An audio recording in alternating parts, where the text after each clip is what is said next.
धन्यवाद सभापति महोदय।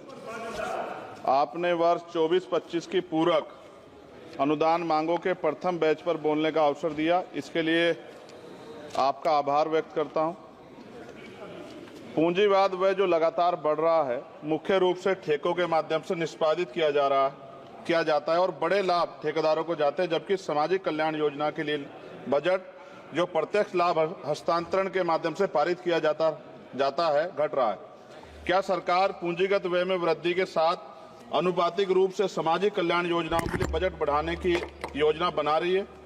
अनुसूचित जाति के कल्याण के लिए आवंटन पर विवरण यह दर्शाता है कि बजट के अनुमान 23-24 को 158,161 करोड़ रुपए और संशोधित अनुमान 23-24 का 146861.08 करोड़ रुपए, जबकि बजट का अनुमान 24-25 का 165597.70 करोड़ रुपए है, जबकि बजट परिव्यय 4765,768 करोड़ रुपए है, जो कुल बजट परिव्यय का लगभग 3% है। यदि नहीं तो अद्यतन आंकड़े क्या हैं? AWSP, SC, SC योजना मुख्य रूप से आय सर्जन योजनाओं, कौशल विकास और बुनियादी ढांचे के विकास पर सकारात्मक कार्रवाई को लक्षित करती है, ताकि लक्षित आबादी के बीच गरीबी को कम किया जा सके, उन्हें गरीबी रेखा में ऊपर लाया जा सके। सरकार अनुसूचित जाति और जनजाति की आबादी के अनुपात में समावेशी विकास के लिए बजट आवंटित करने के लिए जाति गणना के साथ रुकी हुई जनसंख्या गणना कब शुरू करेगी?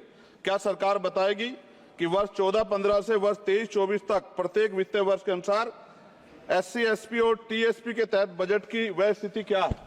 वित्तीय वर्ष 2014-15 से वित्तीय वर्ष 23-24 तक SC, SP और TSP बजट का लंबित बैकलॉग क्या है और बैकलॉग को कम करने के लिए क्या योजना है? क्या महात्मा गांधी राष्ट्रीय ग्रामीण रोजगार गारंटी योजना कार्यक्रम पर मद से 1 से पता चलता है कि 23-24 का वास्तविक व्यय 90806 करोड़ रुपए था और 24-25 का बजट अनुमान केवल 86,000 करोड़ रुपए था, जिसमें ग्रामीण श्रमिकों को रोजगार की गारंटी देने के लिए मनरेगा अधिनियम 2005 के तहत 100 दिन में काम देखते हुए भारी कमी की गई है। क्यों? 13.07 करोड़ सक्रिय श्रमिकों को दर्शाता है, जबकि बजट आवंटन 92.56 करोड़ 2024-25 में व्यक्तिगत दिवस सर्जित किए गए, यानी कि अब तक 7 दिन का रोजगार सर्जित किया गया। शायद G20 शिखर सम्मेलन दिनांक 7 फरवरी 2024 के वक्तव्य में संशोधित अनुमान के 74524.29 करोड़ रुपए की खर्च के संकेत दिया गया, जो बदल सकता है। बजट अनुमान 24-25 के तहत सक्रिय जॉब कार्ड धारक श्रमिकों को कितने दिनों की गारंटी कार्ड नौकरी की योजना बनाई गई है? राष्ट्रीय स्तर पर औसत दैनिक मजदूरी भुगतान क्या है? यदि सभी सक्रिय कार्ड धारक श्रमिक 100 दिन काम करते तो कितने बजट की आवश्यकता है? क्या मुफ्त अनाज देने के साथ साथ अतिरिक्त नौकरियां देना उचित नहीं? क्या यह वांछनीय नहीं कि सक्रिय कार्ड धारक श्रमिकों को कम से कम 6 महीने में 180 दिन की आजीविका रोजगार सुनिश्चित करने के लिए मनरेगा निधि में वृद्धि की जाए, ताकि उनमें अपनी रोटी कमाने का गर्व की भावना पैदा और सम्मान के साथ जीने का अधिकार को बढ़ावा मिले? स्कूली शिक्षा और साक्षरता विभाग पर समग्र शिक्षा बजट अनुमान लगभग 10.5% कम दर्शाता है। समग्र शिक्षा बजट अनुसूचित जाति और जनजाति की संख्या के अनुरूप है क्या? सक्षम आंगनबाड़ी और पोषण आंगनबाड़ी सेवा पोषण अभियान किशोरियों के लिए योजनाओं के लिए प्रावधान पिछले वर्ष की तुलना में कम है, जबकि एनपी ने प्रारंभिक बाल देखभाल और शिक्षा ECCI के पाठ्यक्रम की सिफारिश की, जिसके कारण अधिक आंगनबाड़ी कार्यकर्ताओं को उनके बजट की आवश्यकता है।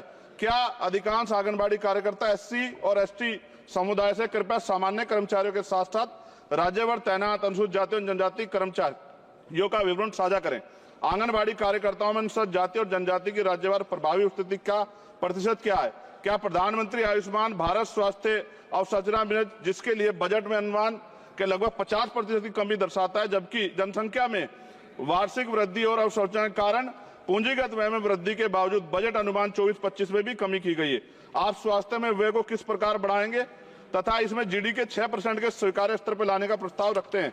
अनुसूचित जातियों की लगभग 80% आबादी सीमांत किसानों और दिहाड़ी मजदूर से बनी जो गांव में रहते हैं, जबकि शेष आबादी शहरी क्षेत्रों में रहती है। इसलिए क्या बड़े पैमाने पर कृषि भूमि पर काम करने वाले दिहाड़ी प्रवासी मजदूरों के लिए किसान सम्मान निधि स्वीकार्य है?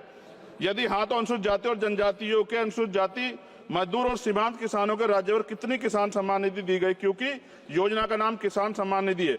प्रस्तावित यूरिया सब्सिडी अनुसूचित जाति जनजाति किसानों की प्रतिशत जनसंख्या के अनुरूप तथा आप अनुसूचित जाति जनजाति किसानों के राज्यवार लाभार्थी जनसंख्या के बारे में जानकारी देंगे। क्या किसानों को लीगल एमएसपी की गारंटी का लाभ मिलेगा, देने को योजना है?